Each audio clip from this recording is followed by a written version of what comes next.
Estamos ao vivo, começando mais uma live 4h20 na Tatuí. Desta vez sou eu, Cecília Arbolave, e enquanto o sinal se espalha por aí, acho que já temos aqui o Victor, o nosso convidado de hoje. Deixa eu aceitar ele. Então, enquanto o sinal se espalha por aí, eu vou falar que eu tô aqui porque a live de hoje é em espanhol, ou portunhol. Hola, Víctor. Hola, ¿cómo estás? Muy bien. Bueno, mientras la gente se va enterando que estamos haciendo esta live y Instagram le avisa a los seguidores, voy a hacer algunos avisos que siempre hacemos. Pero bueno, bienvenido, o como diríamos acá en portuñol, mira, ya me está pasando esto, que cambio el idioma y no me doy cuenta. Bem-vindo em português. Muchas gracias. Bom, gente, hoje a live é com um convidado muito especial. Deixa eu ajustar aqui o enquadramento, tá meio estranho. É com um convidado muito especial, o Victor Malumiano, da Argentina, que organiza a Feria de Editores. Geralmente quem faz aqui as lives é o João, né? Eu tô por fora de... Não tô muito habituada, mas tudo bem. Entonces, bueno, bienvenido Víctor, vamos a hacerla en castellano. Ya tuvimos una live en castellano y la verdad que la gente la entendió, así que bueno, esperemos que también la entiendan. Genial. Acá voy a tener que poner otro libro, si yo me lo alcanzás, para aumentar un poquito la altura. Bueno, estamos a muy pocos días de la Feria de Editores. En tu honor puse nuestra placa del El año pasado, cartel. el cartel Lote 42. Y yo tengo una tendencia a guardar absolutamente todo de las ferias. Creo que voy a hacer algún museo de arte impresa en un futuro. Y bueno, me lo traje de Argentina, así que lo puse en tu honor. Y también Sobrevivió a la valija, todo, eso es impresionante. sobrevivió, sí, sobrevivió a la valija. Y también rescaté el libreto de la FED. FED es Feria de Editores, que yo la muestro mucho acá, te cuento. Ahora en un rato te cuento por qué la muestro mucho. Pero esta es la de 2019 y bueno, también la guardé. Pero bueno, te invitamos porque ahora en unos días es la Feria de Editores, ¿no? Primera vez que se hace de modo virtual en este contexto de la pandemia. Y me pareció que sería muy interesante que cuentes un poco sobre, bueno, el mercado editorial argentino, que me parece que tiene características muy particulares y muy diferentes del mercado editorial brasileño. Y bueno, ¿cómo están pensando la FED? Así que, bueno, esa era un poco la idea de esta live. Estupendo. Mira, en cuanto a la FED, dimos muchas vueltas, vos de primera mano lo sabés porque sos parte de la FED y de las editoriales que queremos y que vienen siempre. No queríamos hacer una feria por hacer una feria, el típico complejo de mundo analógico que dice, y ahora hay que hacer todo digital y si no hacemos algo van a pensar que no nos adaptamos y no sé qué. No queríamos caer en eso. Entonces, en un inicio lo que se pensó fue movernos a noviembre u octubre y cuando nos dimos cuenta que eso no era posible, dijimos, bueno, ya fue, no se hace nada y listo, no hacemos feria y ya está. Después un poco lo que charlábamos con colegas era que en agosto se generan notas de prensa en medios que generalmente no hablan de libros, y eso es interesante. En medios que hablan de libros empiezan a buscar libros de menor amplitud publicitaria, si querés, de menor recorrido, y entonces se ocupan de libros más diversos, lo cual también es interesante y no lo queríamos perder. Y por otra parte, una segunda cuestión que empezó a tomar forma es, nosotros entendemos el rubro del libro como un ecosistema, donde todos somos interdependientes. Dependemos de las librerías, dependemos de los autores, por supuesto, a su vez, estos dos actores y actrices que mencioné dependen de las editoriales, etc. Entonces empezó a tomar forma la idea de incorporar librerías. ¿Y qué terminó de cerrar todo? Por un lado pensamos, bueno, lo que suele ser la sala de charlas puede ser el canal de YouTube tranquilamente, poner horarios y pensarlas de la misma forma que las pensamos presencialmente.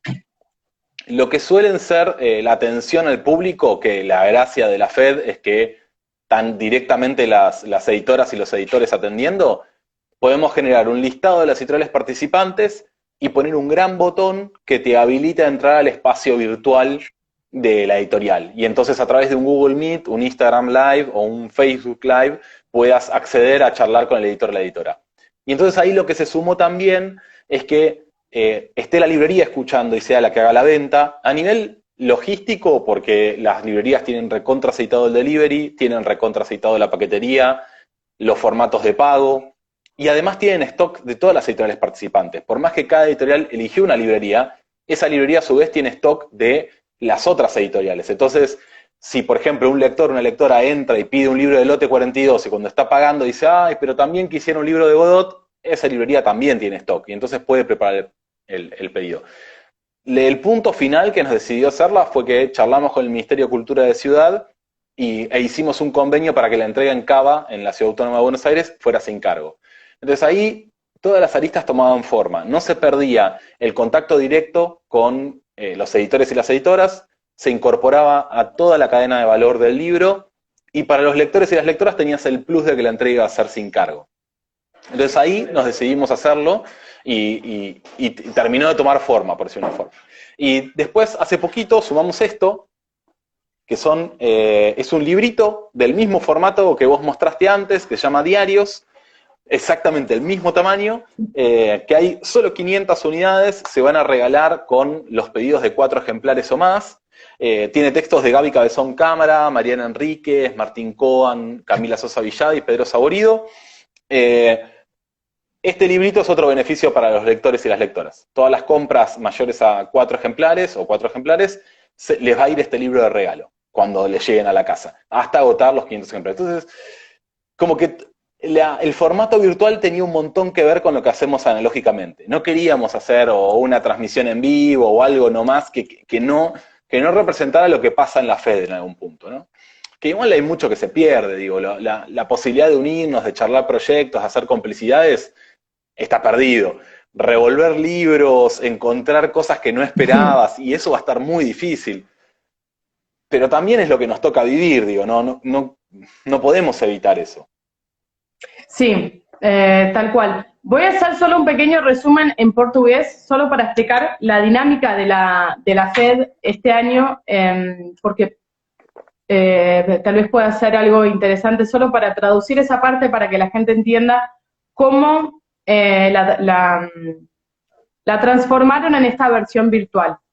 Então, gente, passo ao português para explicar como que vai ser a Feira de Editores. Já teve várias edições, acontece sempre em agosto, e é um mês em que a mídia também começa a se interessar pela produção independente, então os jornalistas começam a procurar por autores, editoras alternativas, então é um evento que pauta muito a mídia, e a versão que eles estão desenvolvendo, e enfim, o formato que eles chegaram é o seguinte: você vai na página da Feira de Editores e você tem lá todas as editoras participantes, cada uma com um link para um espaço virtual. Então pode ser um Google Meet, um Instagram Live, um Facebook Live, enfim. E aí você pode ter o contato com o editor. Então aqui na Lote 42 a gente vai participar, a gente vai montar a nossa mesa, a gente já tem nossa placa da edição passada da FED, e a gente vai estar em contato direto, virtualmente, com o público. Mas quem vai fazer a venda é uma livraria parceira. Então, cada editora tem uma livraria parceira. A nossa é a Suerte Maldita, é uma livraria muito legal de Buenos Aires. E então, o cliente enfim, o visitante virtual que se interessa pelo livro, ele vai para a livraria e ele pode, enfim, comprar livros dessa editora, por exemplo, da Lote 42, mas também da editora do Vitor, por exemplo, da Ediciones Godot. Então, é uma forma que eles acharam para integrar todo mundo nesse ecossistema. Esa fue mi traducción al portugués, solo para que estemos todos en la misma... Perfecto. En la Como misma. para dar Lo una que me idea. pasa, lo que No, me dale, pasa dale. solo cuando empiezo en portugués en castellano es que llega un momento en que me confundo todo y sale cualquier... O sea, no sale ni castellano ni portugués. Bueno, esa Sí, es yo pido disculpas que no hablo portugués, es una vergüenza, pero para dar un contexto, en 3 días, el año pasado, la feria recibió 14.000 personas, vinieron unas 250 editoriales de toda Latinoamérica y se vendieron 32.000 ejemplares en 3 días. O sea, eso es para dar una idea de lo que está moviendo la feria. Una feria que empezó con 15 editoriales en el bar de una FM que es La Tribu, que nosotros queremos mucho, que es una radio muy cercana a la facultad donde nosotros estudiamos y a la forma que tenemos de entender el mundo. Claro, o sea, un evento multitudinario para quien fue a Buenos Aires en el CONEX hoy en día, que es un espacio lindísimo y grande, ¿no? Para recibir a tanto público y tantas editoriales. Y algo que, como esta es la introducción, ¿no?, de la FED, y yo siento que este formato se puede hacer en Argentina, porque tienen justamente ese ecosistema que vos decís que me parece que es muy rico, es muy sólido. Me gustaría que cuentes un poco cómo son esas relaciones entre editoriales, librerías, distribuidores, porque lo que a mí, yo siempre muestro este libro, este catálogo, este librito, porque muestro acá, este libro tiene todas las librerías que ustedes pudieron destacar, y hay otras más que no entraron acá, que trabajan con editoriales independientes. Y son un montón, o sea, acá, si uno compara con Brasil, es algo, o sea, humillante para nosotros, porque realmente hay muchos espacios independientes, o sea, ni estoy hablando de los espacios grandes, mainstream, no, yo estoy hablando de los independientes. Entonces, me gustaría que cuentes un poco cómo, en fin, cómo es ese mercado editorial independiente argentino, cómo lo ves vos, y desde el punto de vista, bueno, de un editor, de un distribuidor, de un organizador de ferias. Mira, ahí hay 2, 3 puntos que son fundamentales. El primero es la ley de precio único que hay en la Argentina, que es fantástica para las editoriales, que es una de las razones por las cuales hay una proliferación de librerías independientes y pequeñas. La ley básicamente lo que dice es que un libro nuevo se tiene que vender al mismo precio en cualquier lado. No importa si es una gran superficie, si es una cadena de librerías, si es una pequeña librería, no importa. Después va a ser muy distinto el descuento, probablemente por volúmenes, que se le haga, vamos a decirle, punto de venta a los lugares de forma genérica, que se le haga a todos los puntos de venta, y probablemente en unos puntos de venta se lleven mayor porcentaje de ganancia que otros, pero vos como lector o lectora vas a ir a buscar el libro y el precio va a ser el mismo. No te pueden hacer dumping, no te pueden competir. Eso lo que genera, entre otra multiplicidad de cosas, es que termines eligiendo, ya sea o por cercanía o por muy buena atención, pero no te vas a hacer 20 cuadras de más para ir a una gran superficie porque está más barato, lo cual no es menor. El segundo punto, no por ni por... Hay muchas librerías de barrio también, entonces, por lo menos lo que yo siento en Buenos Aires, y esto hablamos de Buenos Aires, no estamos hablando de todo el país, pero aunque el catálogo también trae librerías independientes de diferentes regiones.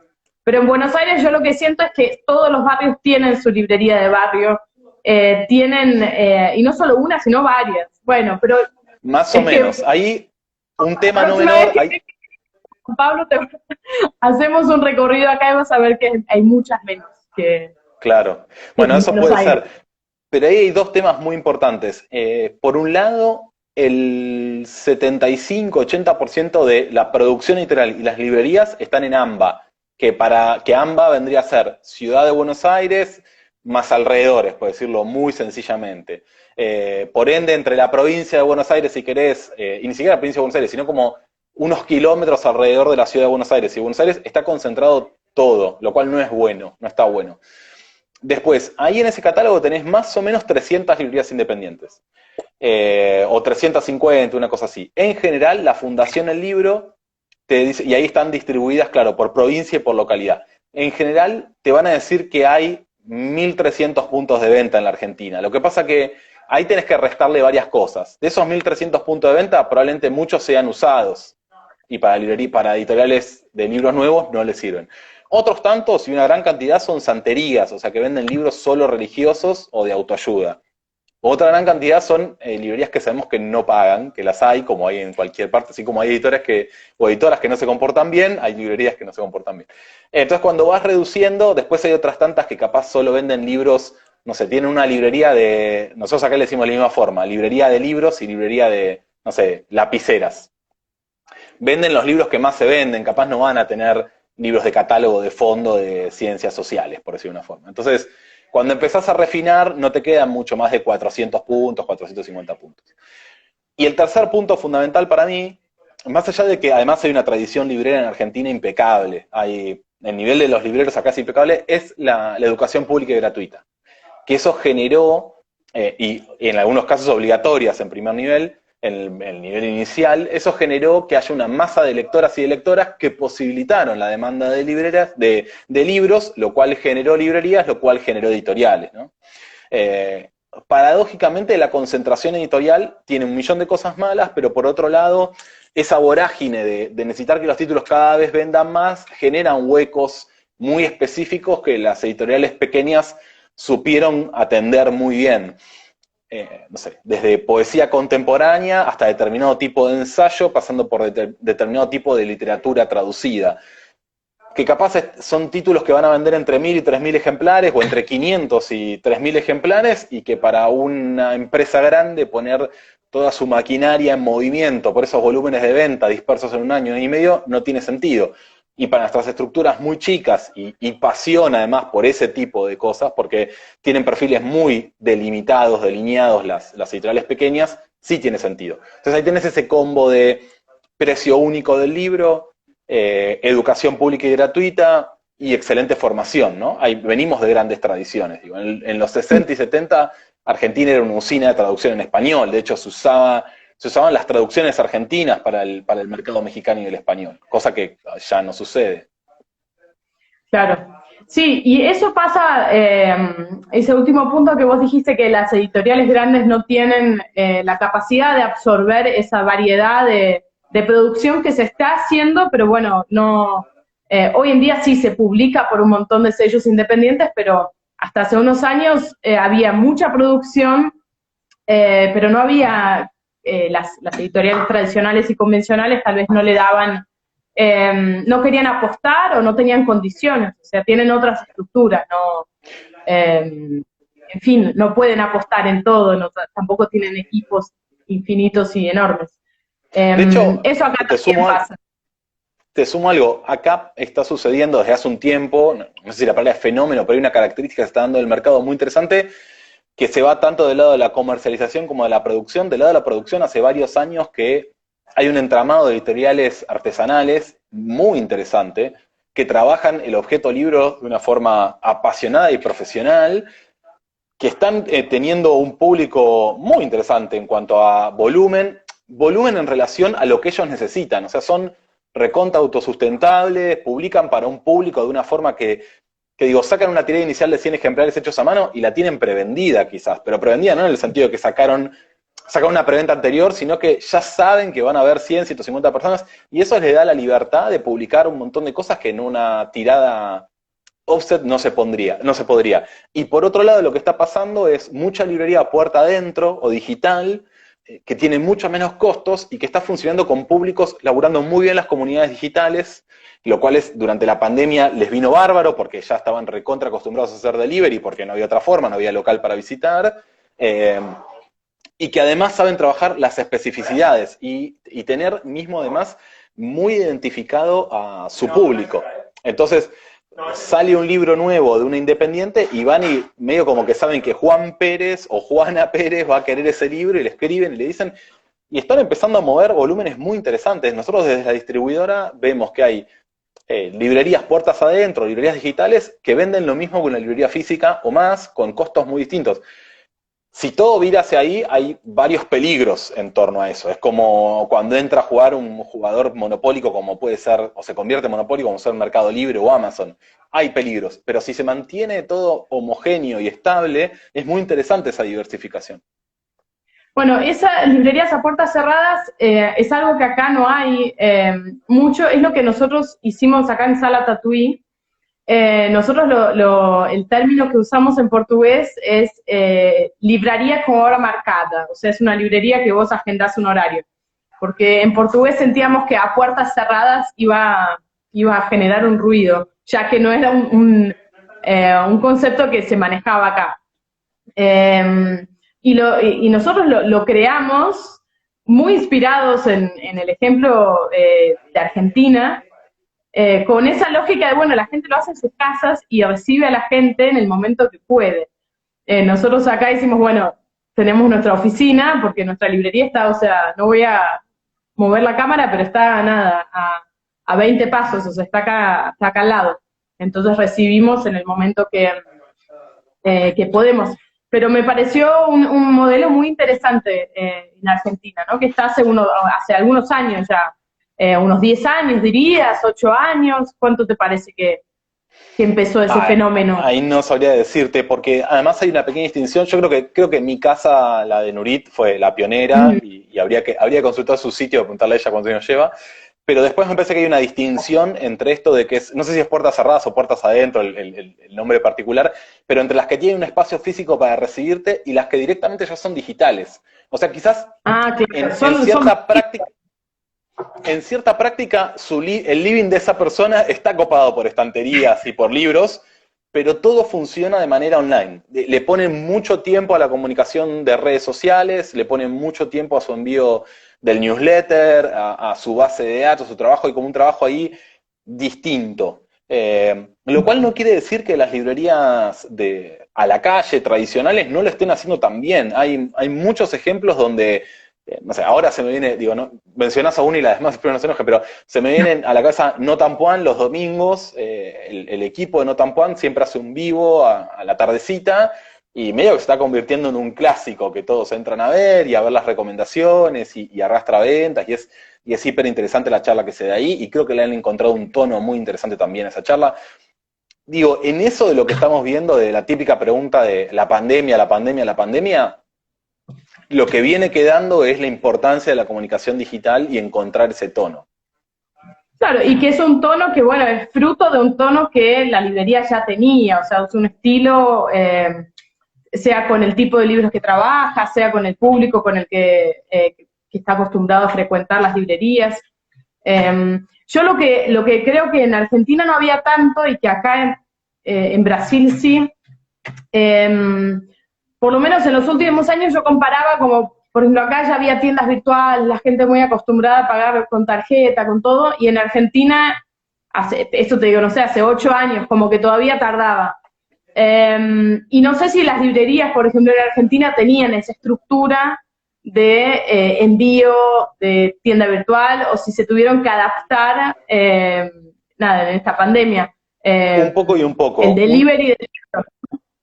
Un poco y un poco. Un tiempo antes de la pandemia, para mí lo que fue clave fue la irrupción de Mercado Libre con Mercado Pago, cuando estaba todo pago, que son dos sistemas de cobro que, digo, la expresión material es un pedacito así de plástico que se adosa a tu celular y pasás la tarjeta y cobrás, y condensa a Visa, Mastercard, digo, todas las tarjetas que te puedas imaginar. Cuando estaba todo pago todavía no se había terminado de popularizar tanto, pero cuando entró Mercado Pago de lleno, sobre todo cuando entró con el escaneo de códigos QR, y ahí creo que hasta los locales más imposibles de pensar, porque digo, mal que mal, la compra de un libro son 1.000 pesos, 700 pesos, 1.500 pesos, no sé, depende del libro, pero digo, no son 100 pesos. Entonces, digo, era bastante lógico que tuvieran tarjetas de crédito. Capaz vas a comprar un kilo de tomates y no tiene sentido pagar una tarjeta de crédito porque es poca plata, o bueno, todos los precios cambian mucho acá en Argentina, pero debería ser poca plata. Entonces la entrada de esa parte de Mercado Libre al cobro hizo que muchas librerías aprovechen y se sumen y empiecen a cobrar con tarjeta. La pandemia directamente obligó a que eso suceda. El delivery, varios estaban haciéndolo de forma incipiente, tenían quizás un WhatsApp para que hagas pedidos y en ciertas cuadras a la redonda ya repartían o te cobraban con la moto. Cuando cayó la pandemia, directamente la mayoría de las librerías instauraron un sistema donde a 20 o 30 cuadras alrededor te lo entregaban gratis y ponele por la mañana levantaban pedidos, por la tarde salían con la bicicleta a hacer ejercicio y a entregar los pedidos. En eso también se vio una gran diferencia. Las librerías más pequeñas, con estructuras más pequeñas, rápidamente sacaron los permisos necesarios, se amoldaron y pudieron responder. Estructuras más grandes era más complicado. Sí. Y ahí sí se terminó de ver esa diferencia. Sí, de hecho, ahora haciendo juntando dos cosas que están muy distantes, pero en la Feria de Frankfurt, que nosotros fuimos, que fue en 2016, y nos conocimos allá, yo me acuerdo que fui a una charla antes de que empezara la feria, creo que se llamaba The Markets o algo así, y que ellos hablaban como una de las tendencias eran estas editoriales y proyectos, en fin, pequeños y todo, y usaron la metáfora justamente como de como una editorial grande, multinacional, es como si fuese un gran catamarán, y para cambiar el rumbo es como algo muy grande. Y una editorial chiquita, bueno, es más, la estructura es mínima, es casi un botecito que podés simplemente, o un velero, no sé, como que cambiás el rumbo con muchísima más facilidad. Y me acuerdo que cuando yo escuché esa metáfora, yo pensé, bueno, o sea, yo lo sentía eso, realmente en nuestro trabajo, es como que cada tanto a veces tenemos algunas ideas y decimos, bueno, dale, ¿qué tenemos que hacer? Y rápidamente ya lo podemos estructurar, diferente de una editorial grande que tal vez para armarse un delivery, si no lo tenía, tiene que pasar por departamento de marketing, de financiero, de no sé qué. Sí, y hay dos cosas ahí que son también, que pueden parecer a favor, pero tienen sus dos lados, a favor y en contra, que es que vos pensás en el principal grupo editorial de Latinoamérica. No importa el país, se nos vienen dos a la cabeza. Esos grupos movida que hacen, movida que tienen un montón de personas y entes mirándolos. Las editoriales más chicas tenemos cierta flexibilidad de cómo vamos armando las cosas. Y las vamos armando como podemos y como mejor nos sale. A veces en los bordes sobre si esto está permitido o no está permitido, sin por supuesto tratar de hacer nada malo para nadie, pero digo, ¿cuántas veces te encontraste haciendo algo y cuando te querías dar cuenta, pero para tal cosa se requería un seguro y para tal otra se requería no sé qué? Por más que intentes averiguar y le pongas buena onda, no es lo mismo. Yo veo una cosa ahí. La segunda que veo es que en general, por supuesto, hay mil cosas, mil variables que pueden cambiar, pero en general las editoriales chicas estamos acostumbrados a experimentar y equivocarnos. Las editoriales grandes están conformadas por personas, por supuesto, que muchas veces no siempre es lo mismo, pero que quizás están más preocupados por no equivocarse y ser los responsables de un gran error y que conlleve una pérdida muy grande y prefieren dejar de hacer algo con tal de no meter la pata hasta el fondo. ¿Nosotros cuántas veces metimos la pata hasta el fondo? 1000. Y si no hubiéramos hecho eso, no hubiera salido nada de lo que se pueda decir que hicimos bien, por decirlo de una forma. Entonces también ahí hay una gran diferencia, me parece. Y por otro lado, así como digo esto que puede parecer bueno hacia nuestro lado, cuando las grandes o algún grupo económico grande pone el foco en algo, tiene un poder enorme. Nosotros hace poco, por ejemplo, sacamos la trilogía de Beckett, El Innombrable, Malón muere y Molloy.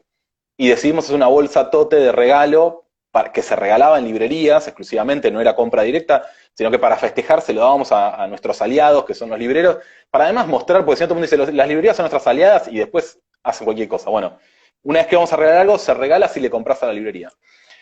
Y nosotros en un primer momento dijimos, bueno, hacemos 30, 40, si nos equivocamos, se las regalamos a los amigos, yo qué sé, vemos que... Terminamos haciendo, vamos, casi 300 y pico, 400, ya no me acuerdo, nada que ver, salió re bien, estamos re contentos, podría haber salido re mal. En el momento que lo íbamos a hacer, no teníamos ni idea qué iba a pasar. Yo recuerdo, tiempo atrás, uno de los grandes grupos dijo, che, comprando 3 libros nuestros, salieron a hacer bolsas y una cantidad de bolsas enorme. Para ellos, para su presupuesto, hacer esa cantidad de bolsas era nada. Para nosotros, de nuestro presupuesto, fue, bueno, si esto sale mal, cobramos menos este mes, no sé. Tiene eso, ¿no? de que hay pros y hay contras, pero digo, también muchas veces me pregunto, ¿qué pasa? Y de hecho, acá en la Argentina pasó con una serie de libros que levantaron mucha venta. Una de las multinacionales dijo, bueno, armemos una colección que sea parecido a este estilo que publican las editoriales independientes. ¿Qué pasa si le ponen foco a hacer las cosas como lo hacemos nosotros con el poder que tienen detrás? Y se complica un montón. Eso cada 2 por 3 lo pienso, ¿viste? Claro, pero Es insoslayable el poder económico. sí, eso yo también lo siento acá un poco, lo veo un poco en la estética. De repente, en los últimos años hay muchos libros que tienen por ahí una estética de risografía, y justo entró acá a Margin Press, que es un estudio de risografía de Salvador, pero bueno, que tiene una estética de risografía que, bueno, empezó mucho en la publicación independiente. Pero yo creo que algo que los grandes grupos tal vez no puedan absorber sea esa cantidad de libros y de producciones muy osadas que se producen constantemente, y, o sea, pueden absorber esa estética, pero los autores y esa variedad y esa diversidad que las editoriales independientes publican, creo que es más difícil, justamente por esas estructuras enormes que tienen. Sí, y ahí había alguien que comentaba, y que tenía mucha razón, de que las librerías también se diferencian por la oferta. Estoy completamente de acuerdo. Digo, un poco como una editorial se diferencia por su catálogo, por lo que decide publicar y lo que no decide publicar. A todos como lectores y lectoras nos pasa que cuando entras a una librería y empezás a mirar, ves 2, 3 libros buenos y mirás el cuarto, el quinto, el sexto. Ves 2, 3 libros que no te gustan, ya salteás 6 o 7. Ves 2, 3 más que no te gustaron, salteás 15. Ves 2, 3 más que no te gustaron, te vas.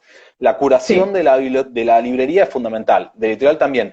Para esa curación, me parece que se necesita mucho conocimiento. Entonces, lo que yo engarzo con lo que vos decís es que vos tenés libreros, libreras, editoriales que están pensando específicamente en esa curación y en ese norte. Los que hacen rizo están todo el día pensando en eso, conocen todos los yates de eso, se vuelven locos cuando ven tipografías distintas que pueden usar, etcétera, etcétera. Digo, hay una cantidad de horas invertidas en pensar en eso que es imposible para una sola entidad que las abarque, ¿no? Sí. Y vos comentaste algo que me parece que también dice mucho del mercado editorial argentino, que, por ejemplo, viste, venta directa, no, en fin. Lo que pasa mucho acá es que las propias editoriales tienen su propia tienda virtual, por ejemplo, y hacen la venta directa. Nosotros, al comienzo del Lote 42, empezamos nuestra tienda virtual para hacer preventas, porque pensábamos, una editorial chiquita, las librerías no nos van a dar atención, no nos van a querer, en fin, entonces hagamos esta venta directa, porque nadie lo pensó antes. Y claro, desconocíamos totalmente como estas reglas y estas reglas como de los papeles de cada uno. Pasa que acá en Brasil, en fin, no es tan fuerte ese mercado y esos protagonistas y esos papeles de el editor, el librero, el distribuidor, es como que no están tan fuertes. Entonces, muchas editoriales tienen venta directa, venden también en librería, y bueno, cada uno va intentando sobrevivir como puede. ¿Cómo es vista esa venta directa en Argentina? Para mí esta es es mi opinión hiperpersonal y puedo estar equivocadísimo. Yo hago una serie de distinciones. En general, me parece que nada es blanco y negro. Entonces hago una serie de distinciones. Para mí tener el carrito en el sitio literal está bien. Y la venta que cae por ahí es por goteo. Pero yo lo entiendo más por un tema de respeto hacia el lector o la lectora que, no sé, leyó una nota, googleó, cayó en tu sitio porque cayó en tu sitio. Bueno, hace la compra por comodidad, por lo que sea. Cambia un montón si ya le empezás a poner pauta, eso ya es otra cosa, si empezás a pagar para derivar tráfico, si te metes en Mercado Libre, ahí ya son otros pasos que son muy distintos. Que en tu sitio te puedan pedir el libro, me parece un tema de comodidad para el lector, y por lo menos para nosotros es un goteo mínimo, y es un tema de comodidad para el lector. Después ya es muy distinto si vos empezás a hacer, y eso sí, está mal visto y además me parece que no está bueno, lo de la bolsa. Che, mirá, la tote bag de la trilogía la conseguís solo si nos compras a nosotros. Bueno, ahí son caminos y cada uno sabe a dónde lo conlleva o intuye a dónde lo va a llevar ese camino. El camino que queremos transitar nosotros, Godot, como editorial, es cada vez que vamos a regalar algo, lo regalamos a través de la librería. Es una excusa más para hablar con nuestra librera, nuestro librero amigo, es una excusa más para irlo a ver, es una excusa más para hablar del stock de fondo, reponer, etcétera, etcétera. Entonces, ahí para mí hay una, digo, pensarlo a rajatabla, decir, no se puede vender un libro directo, bueno, entonces tampoco vamos a ferias. Y digo, nosotros conocimos un montón de los lectores y lectoras que después van y compran librerías, quizás los fidelizamos en una feria, contándole Claro. del fondo. Tenemos recontramedido y comprobado que después de la FED derrama un montón de ventas en librerías. Dicho por libreros y libreras que dicen, sí, cayó fulano de tal, porque lo había visto en el catálogo, o fulano de tal no, pues no nombré apellido, pero le habló con el editor o la editora en la feria y no tenía plata en ese momento, se llevó un solo libro y acá vino y me encargó el segundo, me mandó un mail, etcétera, etcétera. Eso sucede y sabemos que funciona así, dicho por libreros y libreras. Entonces, para mí hay como que poner los matices ahí y saber distinguir. Digo, una cosa es entrar directo al Mercado Libre y poner pauta y genera cierta suspicacia, porque decís, che, sí, no sé, editoriales pequeñas como la nuestra, que no sé, nosotros estamos en los 100 libros en el catálogo, 110 libros, una cosa así. Si vos tenés, por ejemplo, una N cantidad de libros y no queda más stock, o quedan 50 de stock, la pregunta que hacían los libreros sobre alguien que entra al Mercado Libre, ¿a quién se los vas a dar esos libros? De nuevo, ahí te dividiría en dos. Si es un libro que ya la editorial, por la razón que sea, decidió que no va a reimprimir. Porque, no sé, en su momento hizo, digo, cualquier cosa, 1500 y tardó 4 años en venderlos. Ya está, no lo va a reimprimir.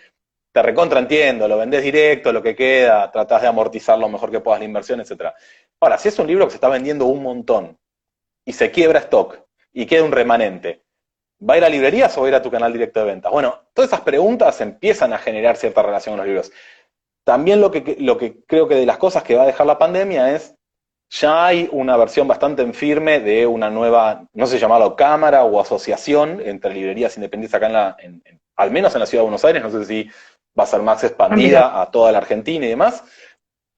Y eso tiene sentido para que también las librerías sean las que digan, che, bueno, a ver, vos editorial tenés estas prácticas, ningún problema, nos vamos a manejar de tal forma. Vos, otra editorial, tenés estas otras prácticas, como vos nos vamos a manejar de esta otra forma. ¿Es una asociación que ya se fue generando en la pandemia? ¿Cómo la pandemia, contamos? una de las cosas interesantes fue que empezó a alimentar mucho el entretejido de WhatsApp, por decirlo de una forma. Che, ¿cómo andás? Che, ¿qué anda pasando? Primero por un tema de mera solidaridad. Es decir, che, o sea, a mí me pasaba, hablaba con muchas libreras y libreros de, che, ¿cómo andás? ¿Cómo la estás llevando? Digo, y ellos también, lo mismo. Che, ¿ustedes cómo la están llevando? ¿Qué viene pasando? ¿Qué están haciendo? Y esa charla inevitablemente genera cierta confianza, que quizás antes era más dispersa esa charla. Era, bueno, cuando salía la novedad le contabas, o había pasado algo más y le comentabas algo más, pero no tan asiduo. Esto era de más de día por medio. Che, ¿cómo seguís? Y tenés guita para pagar el ABL. El ABL es el impuesto municipal. Bueno, eso empezó a generar ciertas charlas, y lo cual terminó de grupos muy amplios a grupos más reducidos. Hay un proyecto en particular que están trabajando de una asociación de librerías, no, la verdad que no sé cuál es el nombre que va a quedar, pero probablemente dentro de un tiempito sea ya público acá, y si googlean un poco hay notas de prensa y demás. Pero también empezaron a quedar entre editoriales más chiquitas y algunas otras que no quedan en asociación, pero sí quedan en grupos de WhatsApp mixtos, donde hay editores, editoras, libreros, libreras. Para mí ese entramado va a generar que circule mucho mejor la información, cosas que antes te enterabas por un posteo de Facebook y hacías cualquier tipo de inferencia, tipo, mirá cómo puede ser tal cosa. Ahora en un WhatsApp es, che, ¿esto lo pensaban así? No, se entendió mal, se pensó de esta otra forma. Y además de peloteo de ideas. Digo, a mí me quedaron varias amigas y amigos de libreros con una relación un poco más cercana que tenía antes, de ya hasta empezar a conversar cosas personales, donde cuando tenemos una idea le decimos, che, estamos pensando esto. De hecho, que se incorporen las librerías a la FED para esta edición exclusivamente, se lo preguntamos a 5 libreros. Dijimos, ¿cómo lo ves? ¿Te parece una boludez donde te vamos a hacer perder tiempo? ¿O puede estar bueno? No, puede estar bueno. Che, mira, conseguimos la entrega sin cargo en Buenos Aires. Entonces ahora es un golazo. Sí, es algo que me parece muy impresionante de la FED, como, o sea, un evento en que la fuerza es la venta directa, ese encuentro de editores con el público, y que podría, y seguramente en las primeras ediciones generó un poco de tensión con las librerías, hoy en día es algo mucho más sano, ¿no? Porque, o sea, distribuyen este catálogo, que es una forma de también fortalecer toda esta red, ¿no? Porque eso pasa, o sea, mucha gente va y por, no sé, no tiene la plata suficiente y te perdés la venta por muy poco, pero bueno, o sea, después la gente, como vos decías, lo va a comprar a las librerías. Y esa idea que tuvieron de esta edición, de incorporar a las librerías, me pareció muy diferente, y además el apoyo, nada, que es de la ciudad, ¿no? De la Secretaría de Cultura de la ciudad. Mira, ahí pasan dos cosas ahí pasan dos cosas re interesantes. La primera es que, de nuevo, esto que te decía de que somos interdependientes. Las editoriales tuvieron este gesto de decir, che, bueno, dale, sumamos a las librerías. Las librerías, a su vez, muchas respondieron diciendo, bueno, ¿tuvieron este gesto? Bueno, entonces nosotros vamos a llevarnos un porcentaje menor, para que ustedes los costos que tienen asociado a esto, los recuperen un poco mejor. Es un gesto, nadie con todos estos gestos no es que nadie se va a salvar de por vida, ni mucho menos, pero son todos gestos. Las distribuidoras dijeron, solemos pagar a 90 días, 120 días, dependiendo de los casos. Las ventas de la FED se van a pagar a 30 días, contrapresentada la factura, etc.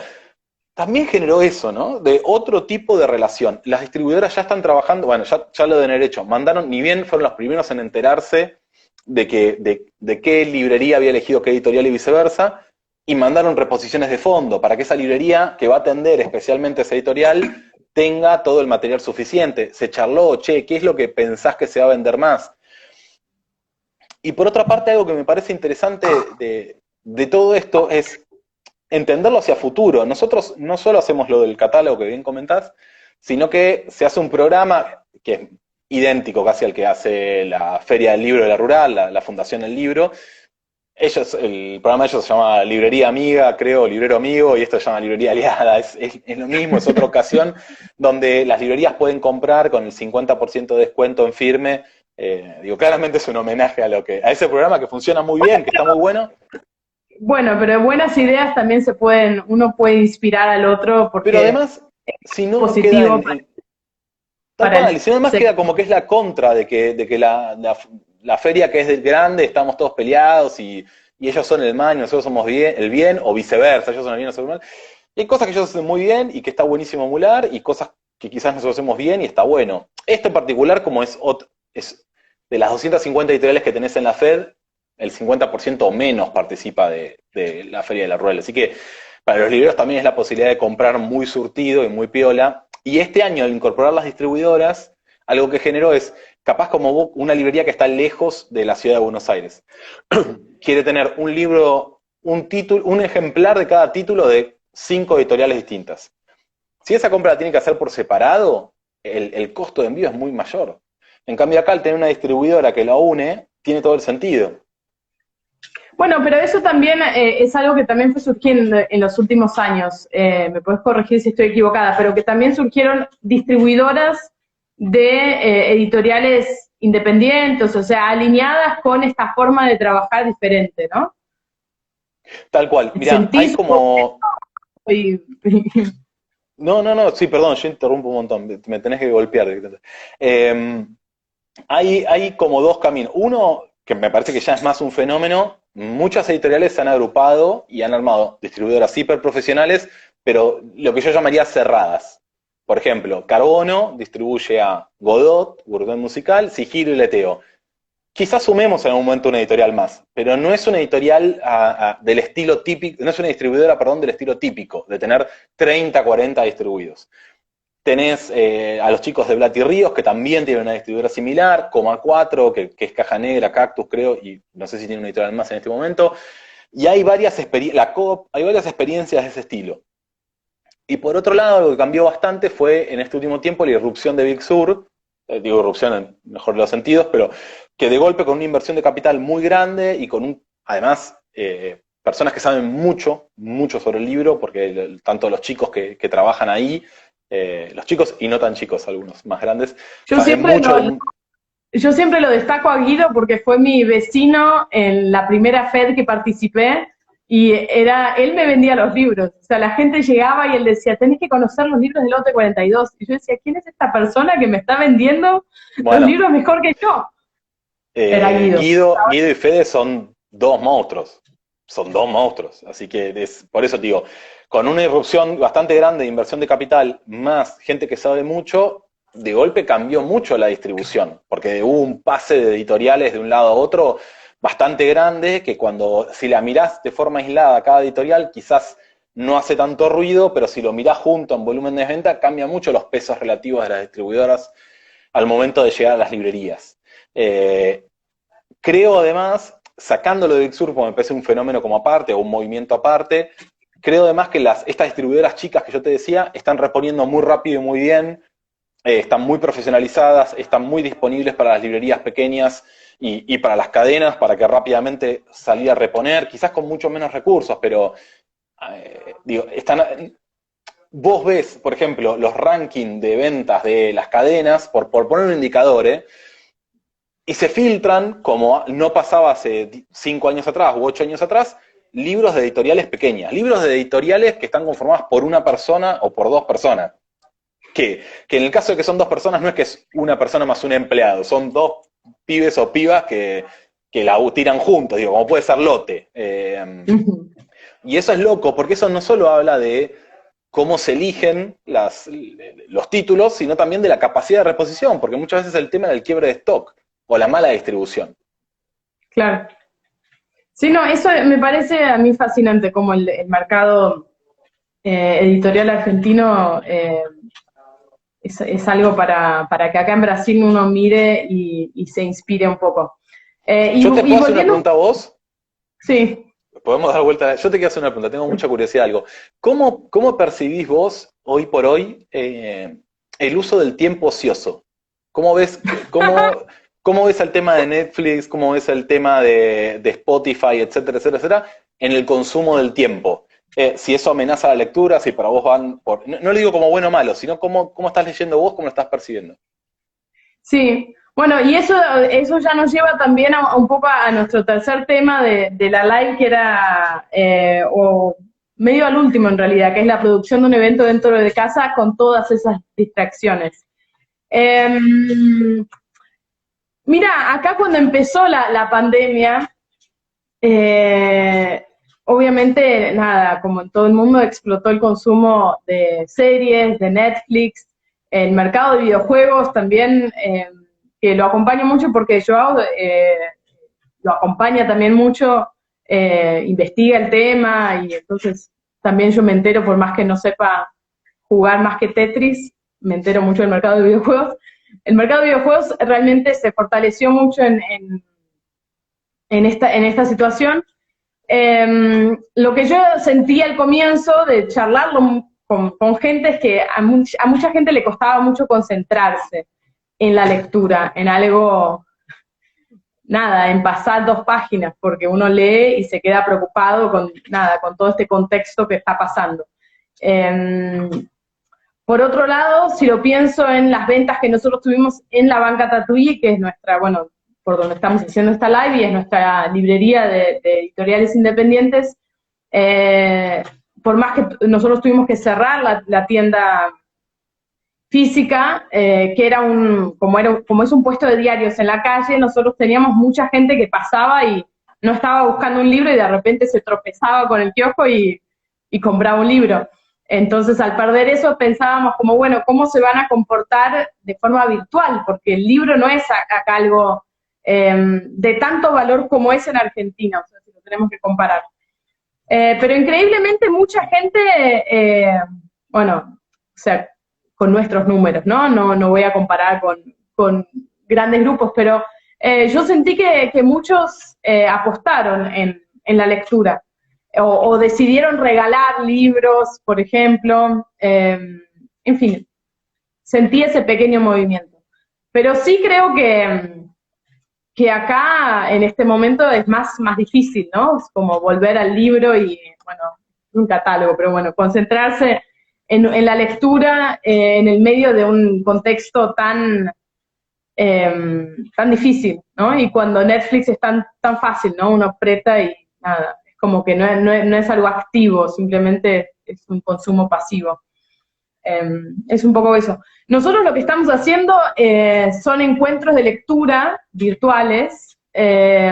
Hacemos todos los martes a las 6 de la tarde un encuentro llamado Terapia Literaria, que es para discutir textos cortos.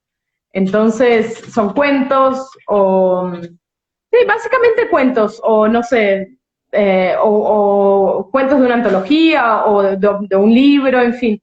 Estamos discutiendo esos textos cortos, que es una forma de mantener esa discusión activa y volver a como darle valor a la lectura, ¿no? Porque la lectura en realidad es ese lugar donde, bueno, uno se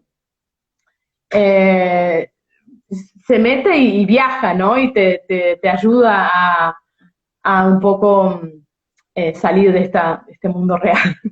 Entonces es eso lo que estamos haciendo. Y está funcionando, o sea, tenemos un grupo realmente muy activo, de unas 30, 40 personas que todos los martes se juntan virtualmente para hablar de lectura. Es buena idea. ¿Vos cómo lo ves?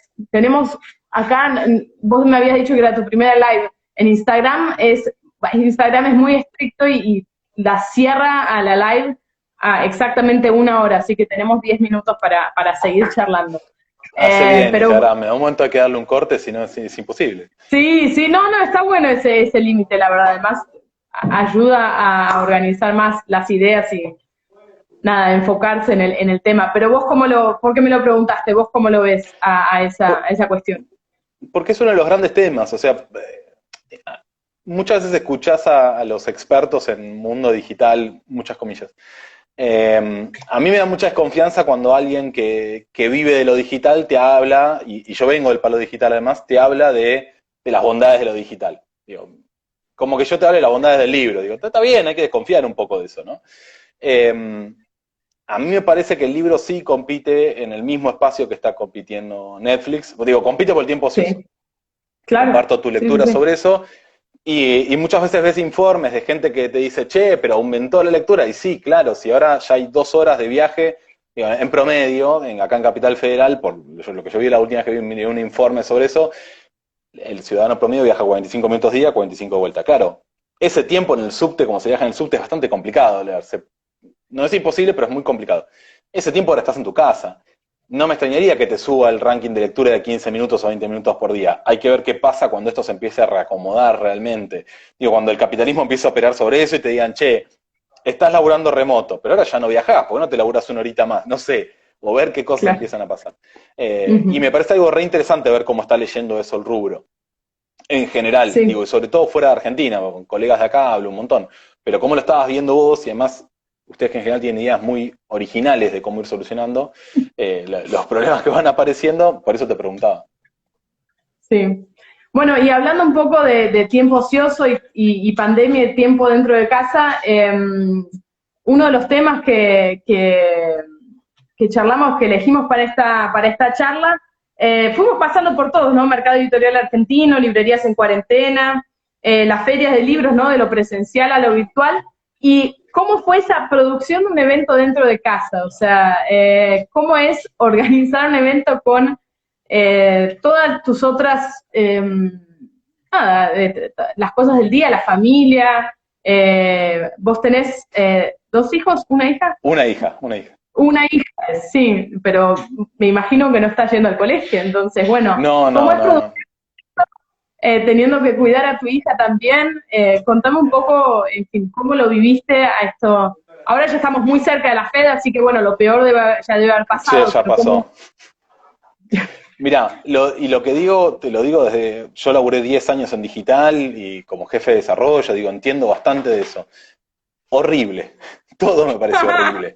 Me parece horrible pasar a la virtualidad, me parece horrible el formato virtual, me parece horrible que se mezcla todo el tiempo. Digo, no es que vos volvés a tu casa y dejás el celular lejos y ahí se cortó todo está mezclado.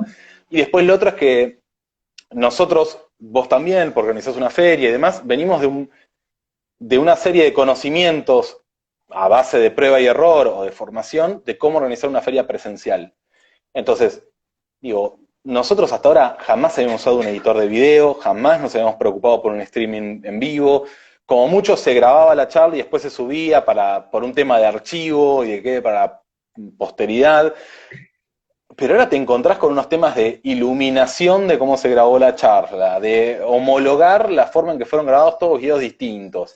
Entonces una serie de cosas que no eran de tu incumbencia. Digo, antes vos organizabas una charla dentro de la feria, era que los micrófonos funcionen, alguien que los presente, que tipo, si no había plata eras vos, las aguas, que si no había plata para comprar aguas, era una jarra de vidrio que llenabas con agua de la canilla. Toda una serie de cosas que ya sabías cómo afrontar y hoy han cambiado. Lo bueno es que, y de hecho la FED va a tener una entrevista de Alejandro Duhovne a Roger Chartier, lo bueno es que hay ciertas cosas que sí cambiaron para bien, que es que vos antes organizabas un evento y decías, che, uno de los invitados principales va a estar por videoconferencia, y te venían y te decían, ¿y para qué voy a ir hasta allá? La veo desde casa. Y podía ser una respuesta razonable. Hoy por hoy nosotros tenemos un par de entrevistas hiper interesantes que de otra forma no se podrían haber hecho. Digo, traer a Chartier para nosotros era completamente imposible, es otro nivel de presupuesto, y acá tenemos una entrevista re interesante hecha por Alejandro, que además es una de las personas que más conoce el mundo editorial argentino. La entrevista que le hace Diego Erland a Margo, de otra forma hubiera sido imposible. El laburo que hicieron ustedes, de otra forma hubiera sido imposible. En eso se acercó. Y mira, otro detalle, los talleres profesionales que nosotros hacemos, generalmente antes de la FED, suelen tener 80, 85 inscriptos. Hay que ir hasta una sala. Y tiene también eso de que esos talleres no se graban. Entonces el tallerista se siente más inclinado a decir infidencias, a contar detalles muy particulares que cuando se graba hay que tener más cuidado porque puede ser un cliente. Este año hay 2 talleres. Uno lo da Enrique Jardí, que es un diseñador hiper reconocido, hizo el diseño de, por ejemplo, Lingua Franca, que era la colección de MC que tiene el aguacil, la libélula, y de Ezequiel Cafaro. Entre los dos suman 1.200 inscriptos. O sea, es una locura. Los vamos a terminar transmitiendo en vivo por el canal de YouTube, además de hacer el Zoom. Eso de otra forma hubiera sido imposible. Sí, y entonces, yo mirando la programación me pareció algo increíble la cantidad de editoriales que se sumaron, porque ustedes lo dejaron de forma muy como, bueno, el que quiera y pueda y quiera, mande ideas. Y cuando vi la programación final dije, wow, creo que es la FED con más programación de todos los tiempos. Tenemos un poquito más, porque podemos arrancar un poquito antes a armar las charlas y eso nos permitió sumar 3 más. Pero claro, no tanto más que eso, porque siempre tuvimos claro en el norte de que tienen que estar todas buenas las charlas. Digo, no tiene sentido sumar una charla por sumar una charla, después no la ve nadie, a nadie le importa, y la charla la ve 1 millón de personas o la ven 5 personas, es el mismo esfuerzo producirla. Entonces, claro, en eso tratamos de ser cuidadosos. Bueno, y en estos minutos finales que tenemos en nuestra live, que después van a quedar en nuestro canal de Instagram, estamos transformándolas también en podcast, así que esta charla queda para la posteridad. ¿Querés contar algo más sobre la FED, sobre, no sé, cuál fue la mayor dificultad hasta ahora? ¿Qué es tu mayor miedo con la FED ahora en esta nueva versión? No sé, ¿alguna idea final para cerrar esta live? Mi mayor miedo siempre fue que no venga nadie. Siempre. La vuelta pasada que te dije fueron 14.000 personas, el viernes a las 14 cuando estábamos saliendo, decí que estaba corriendo de un lado para el otro solucionando cosas, pero mi miedo siempre no va a venir nadie. Y ahora se me ríen, porque te quedás como cuando vas a rendir el final y decís me van a bochar y te va bien y te cargan. Pero mi miedo siempre es que no entre nadie. Ahora vamos a medirlo igual de bien que cuando lo medíamos en el Conex, que ahí teníamos cuenta ganado. Acá lo vamos a poder medir con Google Analytics, pero mi miedo es que no vaya nadie. Mi miedo siempre es el mismo. Claro. Sí, va a ser una experiencia muy diferente, ¿no? Porque, bueno, para los editores, ¿no? Sentaditos en una mesa esperando que llegue alguien. Yo me quedo pensando como, bueno, ¿qué pasa si llega, no sé, entran 3 personas en momentos diferentes? ¿Cómo generar una charla tranquila con todas esas personas? Pero creo que veremos qué es lo que pasa. Es el doble desafío y el doble de ansiedad, porque digo, eso que te pasa en el stand presencial, cuando además pasa la gente y ninguno agarra un libro. Yo me acuerdo de hacer ferias y, bueno, nosotros hicimos muchas ferias de atender. y pasaban 4 personas de largo por tu stand y uno agarró un libro y te replanteabas todo, te replanteabas el catálogo, te replanteabas por qué tenías una editorial, digo, decís, no tiene sentido, ¿por qué hago esta boludez? Estabas por levantar todo y caía la quinta persona y decía, qué interesante este libro. Y decías, no, está bien, vamos a seguir. Con esto es peor todavía, porque decís, ¿para qué estoy sentado acá? Encima ni siquiera me puedo volver a mi casa. Bueno, pero mira, ahora nos quedan 15 segundos para cerrar esta live. Vos mencionaste esa idea y me hizo acordar de las ferias presenciales, pero vamos a lo virtual y vamos a ver qué pasa. Esto se va a cortar, te agradezco mucho.